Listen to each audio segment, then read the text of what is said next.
దయచేసి మిగతా వాళ్ళందరూ కూర్చోవాలి ప్లీజ్. పేరు పిలిచిన వాళ్ళు మాత్రం వీరయ్య ఫస్ట్ వార్డ్ నుండి రావడానికి వెళ్ళడానికి వాళ్ళకు చోటు ఇవ్వాల్సిందిగా కోరుతున్నాం. దయచేసి కౌంటర్స్ ఏర్పాటు చేయబడ్డాయండి వాళ్ళందరికీ. సెకండ్ వార్డ్ బండారి లత, వీరు ముగ్గురు.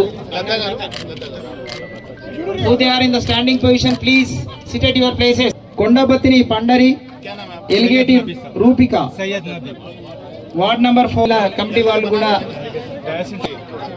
రెహాన్, కొండబత్తిని పండరి, ఎలిగేటి రూపిక.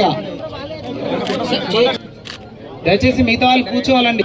ఒకరికొకరం సహకరించుకుందాం, కార్యక్రమాన్ని విజయవంతం చేద్దాం. ఉత్తర్వులు స్వీకరించాలి. మిగతా వాళ్ళందరూ కిందికి దిగాలి. తర్వాత ప్రొసీడింగ్ తీసుకోవాల్సింది. ప్లీజ్ తీసుకున్న వాళ్ళు వెళ్ళిపోవాలి. వాళ్ళను వెళ్ళేటట్టుగా